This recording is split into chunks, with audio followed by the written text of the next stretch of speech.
दोस्तों, दुनिया के सबसे ताकतवर नेताओं में जिन लोगों का नाम आता है उनमें से सबसे ऊपर जिसका नाम आता है वो है व्लादिमीर पुतिन। ये रशिया के राष्ट्रपति है। रशिया के राष्ट्रपति आजकल वैसे भी चर्चा में बने हुए, वैसे तो हमेशा चर्चा में रहते हैं। वो इस वजह से कि काफ़ी महीने से रशिया और यूक्रेन का युद्ध चल रहा है। युद्ध जो 10-15 दिन में समाप्त होने की सभी बातें या अंदाजे लगा रहे थे, उससे उल्टा हो गया है। कई महीने हो गए इस युद्ध को चलते हुए। कभी किसी की तरफ से कुछ बयान आता है, कभी किसी की तरफ से कुछ बयान आता है। बट जेलेंस्की और पुतिन के आपस में इतनी ज़्यादा तू मैं हो चुकी है कि वो आजकल एक दूसरे की जान लेने पे भी उतारू हो चुके हैं। इसका एक पुख्ता सबूत कैसे सामने आया कि बुधवार को जो रशिया के अंदर एक क्रेमलिन जगह जहाँ पे रशिया का राष्ट्रपति भवन है, उसके ऊपर 2 ड्रोन, जिसे फाइटर ड्रोन कहा जाता है, जो हथियार ले जाने में सक्षम होते हैं, उनसे हमला हुआ है। ऐसा रशिया के रक्षा मंत्रालय का कहना है। और रशिया के रक्षा मंत्रालय ने यह भी कहा है जो क्रेमलिन के ऊपर हमला हुआ है ड्रोन से, फाइटर ड्रोन से, वो पुतिन की हत्या की साजिश है और ये हत्या की साजिश यूक्रेन ने करी है। अब 2 बातें सामने आ रही हैं। लोगों की 2 तरफा राय हो गई और न्यूज़ चैनल पे भी इसी बात को लेकर बहस छिड़ी हुई है कि अगर यूक्रेन ने अपना बदला लेने के लिए फाइटर ड्रोन वहाँ पे भेजे भी रशिया में, तो रशिया के जो रडार सिस्टम थे इतने ज़बरदस्त, जब वो हमें S-400 जैसे हथियार सप्लाई देता है, तो क्या वो अपनी रक्षा खुद नहीं कर सकता था?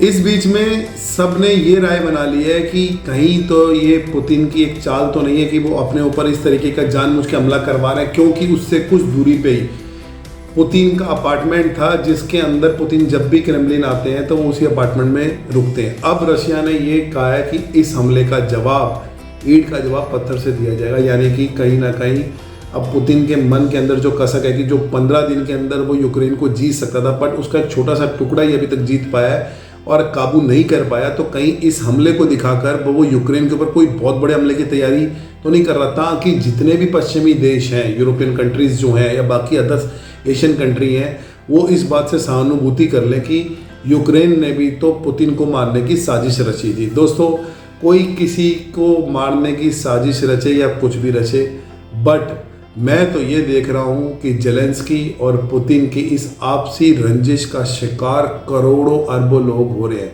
करोड़ों लोग, लाखों करोड़ों लोग तो बेघर हो चुके हैं, जो यूक्रेन पूरा का पूरा खंडर हो चुका है। उनके घर तबाह हो चुके हैं, बच्चों की पढ़ाई मारी गई, उनकी पूरी ज़िंदगी पूरी तरीके से टोटली तबाह हो चुकी है। क्योंकि जब आपके पास एक छोटा सा घर होता है, आप अपने फ्यूचर के बारे में सोचते हैं, बच्चों को पढ़ाऊंगा, आगे ये करूंगा, और वो तबाह हो जाए तो समझ लीजिए ज़िंदगी ख़त्म है।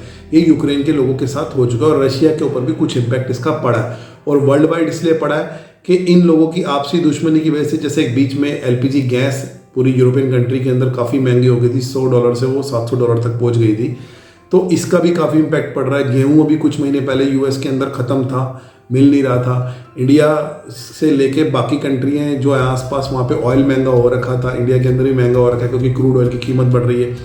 तो वर्ल्ड वाइड सैकड़ों कंट्रियों पे इसका असर पड़ रहा है। कईयों के काम धंधे जो रशिया और यूक्रेन को सप्लाई देते थे वो भी सब रुके हुए हैं। बीच में आपने देखा था जब हमने एक अभियान चलाया था अपने मेडिकल स्टूडेंट्स को यूक्रेन से वापसी लाने के लिए, उस अभियान में भी हम हजारों बच्चों को वापसी लेके आए जिंदा। 2 या 3 बच्चे किसी कारणवश नहीं आ पाए क्योंकि जब मिसाइल हमला हुआ तो उसमें उनकी मृत्यु हो गई थी, बट मोस्टली बच्चे वापसी आए। और बाकी कंट्री के तो सोचिए कितना पढ़ाई का नुकसान हुआ, कितना फ्यूचर का नुकसान हुआ। तो कहीं ना कहीं इन दोनों की रंजिश का नुकसान और कोई नहीं उठा रहा। पुतिन अपनी जगह बैठे हुए हैं, जेलेंस्की अपनी जगह बैठा हुआ है, दोनों मजे ले रहे हैं। सिर्फ मिसाइल चल रहे हैं, आम पब्लिक मर रही है, रशिया की जनता मर रही है, रशिया के सैनिक मर रहे हैं, इधर यूक्रेन की जनता मर रही है, यूक्रेन के सैनिक मर रहे हैं, सिर्फ दोनों के एक अहम के कारण कि यूक्रेन को जब रशिया ने ये बोला कि तू नाटो में शामिल नहीं होगा, तो वो हो कैसे गया। अपनी जगह रशिया भी ठीक है और अपनी जगह यूक्रेन भी। दोस्तों, आप कमेंट्स बॉक्स में लिख के ये जरूर बताइएगा कि क्या जेलेंस्की और पुतिन की ये लड़ाई सही थी या नहीं। मेरे हिसाब से तो नहीं थी। आप अपने कमेंट्स में जरूर लिख के बताइएगा। मिलता हूँ नेक्स्ट वीडियो में। वीडियो को लाइक, चैनल को सब्सक्राइब, वीडियो को शेयर जरूर कर दीजिएगा। धन्यवाद।